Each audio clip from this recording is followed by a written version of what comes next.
የተከበራችሁ የኤላን ዩቲዩብ ተከታታዮች ሁላችሁም ላይክ፣ ሼር፣ ሰብስክራይብ እያደረጋችሁ አበረታቱኝ። እንግዲህ ወደ ምሳሌ ድራማ ተከታታዮች ማለት ነው። ምሳሌ ድራማ ክፍል 17ን ይዤላችሁ ከች ብያለሁ። እንግዲህ ከዛ ብሩክ ማለት ነው ለቅድስት ፍቅሩን እየገለጸላት ነው ማለት ነው። ከዛም እንግዲህ ቅድስትና ብሩክ እንግዲህ ተቀራርበው እጅ ለእጅ ተያይዘው ፍቅሩን እየገለጸላት እያለ መሀሊት ጉደኛዋ ሾከከክ እያለ መታ በድብቅ ማየት ትጀምራለች ማለት ነው። ድምፅም ትሰማለች ማለት ነው። ወደዛም ቀረብ ስትል ከዛ ስታያቸው አፏን ጭብጥ አድርጋ ይዛ እንግዲህ መሀሊት ወደዚህ ቤት የገባችው ብሩክን በድጋሚ ፈልገው ሳይሆን በፊትም ፈልገው አይደለም። በእርግጥ ገንዘቡ ይሸጣን ሲባል ቤቱ ይሸጣን ንብረቱ ይሸጣን ሲባል ልጅቷ ከምትድን ልጅቷ ሳተርፍ ገንዘቡ ቢተርፈን ይሻላል ብላ እንግዲህ እናት ስላልሆነች የእንጀራ እናት ስለሆነ እናት ብትሆን ግን ከባት በላይ ነበረ የምትሆነው። እንግዲህ እሷ ልጅቷ እንድትሞት ነበር የፈለገችው። ብዙ ነገር አቅዳ ነበር፣ አልተሳካላትም። አሁንም ተመልሳ ወደ ቤት ገብታለች። ወደ ቤት መግባት አልነበረባትም። ከዛ እንግዲህ ጋሽ ምን እያደረክ ነው ስትል ትጠይቃለች ቅድስት። ከዛ ጋሽ አትበይኝ ብሩክ በይኝ ብሎ ከዛም እንግዲህ ሲሳሳሙ ማለት ነው መሀሌት ታያለች ማለት ነው። መሀሌትም እንግዲህ በንዴትና በብስጭት ማለት ነው ታያለች ማለት ነው። ጭራሽ እንግዲህ ማለት ጭራሽ ሊሳሳሙ ሲሉም እንግዲህ ያቋርጣቸዋል። አይ ምንም ምን ፈልገሽ ነው ሲላት፣ አይ እንዳትሳሳቱ እኮ ብዬ ነው አለች። ምንድን ነው የምንሳሳተው አላት። ደግሞ የምን ይቅርታ ነው የምጠይቂው? ደግሞ እዚህ ምን ትሰሪያለሽ? ውጭ ቤት የለቀሽ ውጭ ትወጭ እንደሆነ ሲላት፣ ይቅርታ ብሩክ ይቅርታ አላደረክልኝም እንዲ አለ። አላረግልሽም። ምን ፈልገሽ ነው እየበረሽ የመጣሽው? አይ ሁለታችሁ እኮ አንድ ላይ ሳያችሁ ደስ ብሎኝ ነው እንዴ ልውጣ አለ። እንግዲህ እባክሽ ውጭልኝ፣ ትወጭ እንደ ውጭልኝ ከዚህ እንዳላይሽ እንዴ ምንችም። ቆይ ግን እንዴት ሰው በአንዲት አውሬ ምክንያት እንደው እንዴት ቤቱ ይረብሻል? እኔ እኮ ግራን የገባኝ ቅድስት እንዴ እኔ እኮ ምናምን ብሎ ከዛ አይታን ነው መሰለኝ አለች። ምንድን ነው ያየችው? እናቴና እሷ ታዲያ ምን አገባት? እሷ ቴና ምናምን ብሎ ብሩክም እንግዲህ እውነት ነው። ከዛም እንግዲህ ያው ፍቅራቸውን ሊገላለጹ ሲሉ መሀሌት ተንከሲሷ አቋርጣቸዋለች ማለት ነው። መቼም እሷ ሁሉ ነገሯ ተንኮል ነው ማለት ነው። ከዛ እንግዲህ ደግሞ ወደዚህ ወደ ደላላው ስንሄድ ማለት ነው እንግዲህ ደላላ በጥራቂው ማለት ነው አንተ የተመታ ብላ ዳጣም ቆይ እዚህ ምንድነው መሰራው እዚህ ሰፈር ለሰፈር ስትለው ደለላ ነዋ ምን እሰራለሁ እያለ ከዛም እንግዲህ አይ እና ታዲያ እኔ ጋር ለምን ትደውላለህ? ትናፈቂያለሽ እኮ አንዳንዴ። እኔ ጥቁር ሰው ሲናፍቀኝ አልወድም አለች። ኧረ በለው ሲጀመር እኔ መሰለሽ በላ ስለጠራሽ ስማ እንጂ አለችው። ያ ተበቃ ነው ሚስቱ ሉላ ሊያጫውትበት ስለነበረ ታዲያ እኔ ምን አገባኝ? ኮሚሽን ሊኖር ይችላል ብሎ ቆጭ ደላላ ነገር። አንተ ብቻ በቃ ኮሚሽን ብቻ ነው አይደለም የሚያንቀሳቅስ ስትለው፣ አዎ የደላላ ስራ እኮ ነው። ቆይ ግን ለዛ ነው እንደዚህ የጠቆርከው? አንቺን የጥቁር አይደለሁም አረጋጊው፣ እኔ ጥቁር አይደለሁም ማለት ይልቅ እነ ቅድስት ጋር ውሰጂኝ አለችው አላት። ከዛ አይ አንተ የሚሸጥ ቤት የለም ልቅ ትገዛለህ ወይ ስትለው፣ እዛም እንዴት ናት ቆንጆ ናት ታምራለች አለ። ወይ ፍሬንድ አላት ወይ አለ። ልትገዛ ማለት ነው አይደል አለች። ኧረ አገናኛታለሁ። ሰው የሚገዙ ሰዎች እኮ አሉ አታውቂም እንዲህ አላት። ሰው የሚገዙ ሰዎች ግን ምን ሊያደርጓቸው ነው? ሊያተርፉባቸው ነው ወይስ ሊነግዱባቸው ነው ስትል፣ ይጠቀሙበት ነው። በየትልልቅ ግቢ ውስጥ የታሰሩ ነፍሶች እንዳሉ አታውቂም እንዲህ አላት። አስበዋን አሁን አብዬን የሆነ ሰው ቢገዛት አንተ ማን? ለምንድን ነው የገዛኸኝ? ለምንድን ነው ምን እያደረኩኝ? ምን ውስጥ ነኝ? ስታስጨንቀው መልሶ ነው የሚሸጣት። ከምር ግን ገዢው እጅ ውስጥ አለ። ለማንኛውም እህቶችን ከምሸጥማ በሞት ይሻለኛል። ሞስማ ሞገስ እርዳታችንን እያስ እርዳታችን ያስፈልገዋል፣ ጠበቃው ሊያጠምደው ይፈልጋል ስትል ኮሚሽን አለው ወይ አለ። እንግዲህ ደላላ ኮሚሽን ነው የሚፈልገው። ከዛ ዳጣዬም አዋለው ተስማምተናል፣ አንተ ኮሚሽን ካገኙ እኮ አትቻልም ብላ ዳጣ። ከዛም እንግዲህ መድብልና ብሩክ ደግሞ እንዴት ነው ያሉ ሲያወሩ እየተለማመድከው ነው ወይ ሙዚቃውን ሲለው ልምምድ አላልከው ቀረጻ ገብቻለሁ የባል ሙዚቃው መጥቶ ስትሰማው በአንድ ጀንበር የተሰራ ነው የሚመስል። ቆይ ከተለማመድከው ወይ አሪፍ ነው ከምትለው አንድ ዘፈን እስኪ ብዘፍንልኝ ይቺ ጭራቅ ቀን ሙሉ ስታቃጥል የዋለችው። ይቅርታ ይልቅ ስለ እሷ እንዳሳባለኝ ማውራት አለብን። መድብል አልሰማኝም እንደ ዘፈኑ ይቅደምልኝ ምን አለበት አለው። ዝፈንልኝ በልሽ ዝፈንልኝ ሲለው እንግዲህ ወንድሙን እንግዲህ መከታውን ብሩክ ሊያዘፍረው ነው ማለት ነው።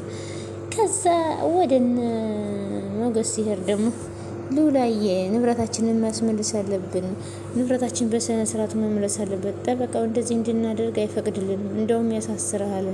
ያውልሽ ሉላ ያወራችሁትን ሪካርድ አርገሽዋን አይደል? እንደሰማሁት ደግሞ ራሱን ከህግ ተጠያቂነት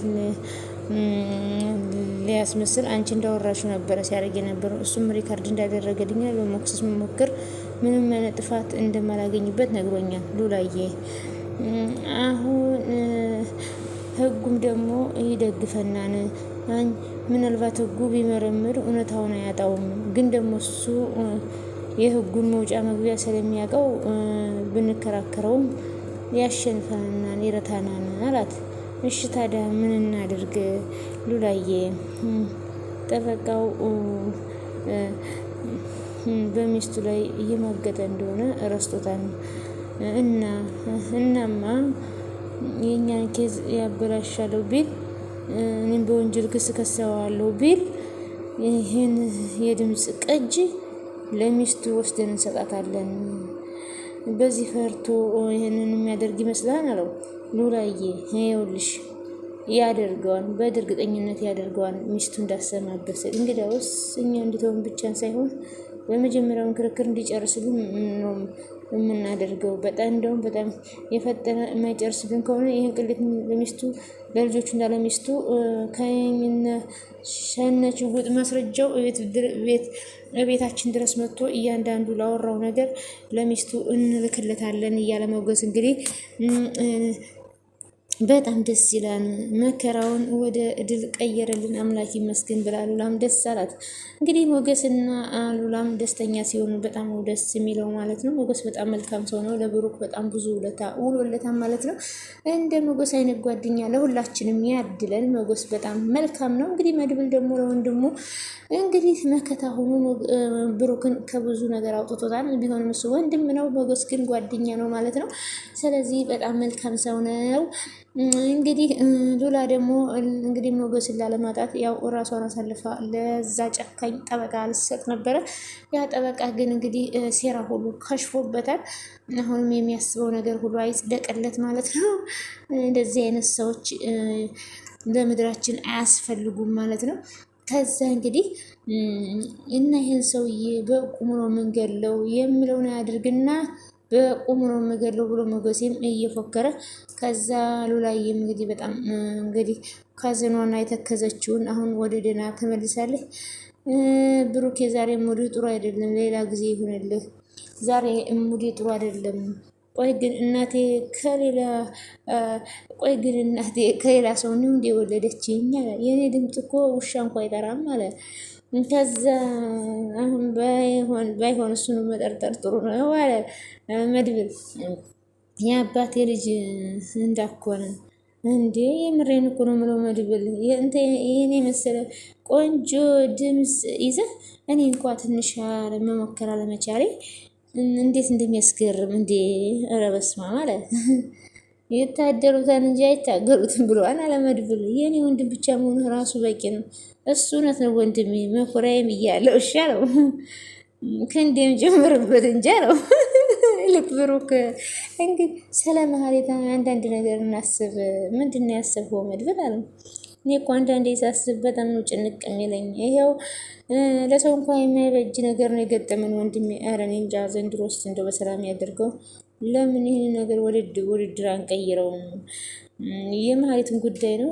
አዎ የእሷ ነገር ሁሌ መከራ እንጂ ድል ይዞ መጥቶ አያውቅም። እሷን ገለን እጃችን ከምናቆሽሽ እዚችው ቤት ሆነ እሩን ውሃ እየከለከልን ፖሊስ ራሱ መጥቶ ከዚህ ቤት እንዳስወጣት ነው ማድረግ ያለብን። ከዚህ ውጭ ምንም አይነት አማራጭ የለንም። ምን ሆነህ?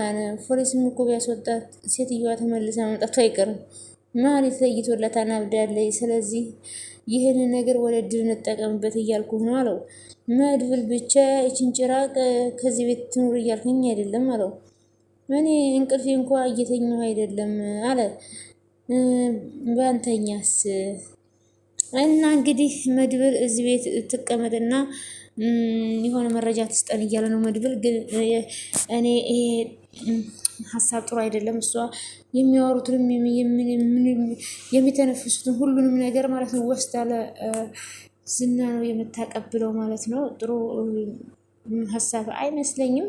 ከዛ እንግዲህ ቆይ ግን አንተ ደላላ ቅድስትን ወደሃታል እንዴ ብላ ዳጣ ትጠይቀዋለች። እውነት እናውራ ከተባለ ደላላ ከሚሸጥ ከሚለወጥ ውጭ ምንም ነገር አይወድም። ሴት ወድጃ ግን በህይወቴ ግን ያው እንደ ሰው ሴት መጥበስ እፈልጋለሁ። ሴት ሳታፈቅር ነው እንዴ መጥበስ ትፈልጋለህ እንዴ? ሂድና ስጋ ቤት ጉድን ጥበስ አለችው ዳጣ። ኧረ ተይ ዳጣ አይባልም። እስኪ ፈልግልኝ ቆንጆ ሚስት ነው የምፈልግልህ አለችው። አዎና የድለላ ትከፍላለህ አለችው። እንዴት ነው እከፍላለሁ? አንቺ ሚስት ከመጣሽልኝ እኔ እከፍላለሁ። በጣም አሪፍ። ከፍራታ ጋር ላጣብስህ እንዲህ አለችው።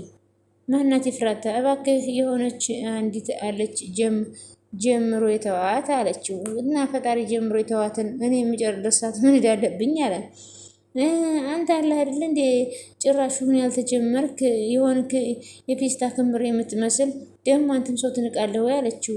ኧረ እባክሽ እንዴት እንደዚህ ትያለሽ? አሪፍ ከሆነችማ አምጫት። ደግሞ ስማ ጀምሮ ተዋት ያልኩህ ዝናን ነው እንጂ ፈጣሪን አይደለም። እሺ ቆንጅዬ ናት አለችው። በቃ አገናኘኝ በቃ እኔ ጠብሳታለሁ እያለ ነው እንግዲህ ዳጣ ደላላውንና ኤፍራታን ልታጣብሳቸው ነው ማለት ነው። እንግዲህ መቻችሁ ሁላችሁም አብራችሁኝ ስለነበራችሁ ከልብ አመሰግናለሁ። ላይክ፣ ሼር፣ ሰብስክራይብ በማድረግ አበረታቱኝ ማለት ነው። የምንወዳትን እምዬ ኢትዮጵያን ባህሏን ገነት ዳሯን እሳት ያድርግልን፣ እኛንም በያለንበት ይጠብቀን፣ ለሕዝባችን ሰላምን፣ ፍቅርን፣ አንድነትን ያድልልን። በስደት ያለንን ሁላችንን በሰላም ለሀገራችን ምድር ያብቃን፣ ወጥቶ ከመቅረት ፈጣሪ ይሰውረን እና አመሰግናለሁ ስለነበረን ቆይታ። ታዲያ ላይክ ሸር ሰብስክራይብ ማድረግ አይከፈልበትም እና ሁላችሁም ላይክ ሸር ሰብስክራይብ እያደረጋችሁ አበረታቱኝ ማለት ነው የእኔ መልካሞች። አመሰግናለሁ ስለነበረን ቆይታ። ባይ ባይ። ሰላማችሁ ብዝት ይበልልኝ።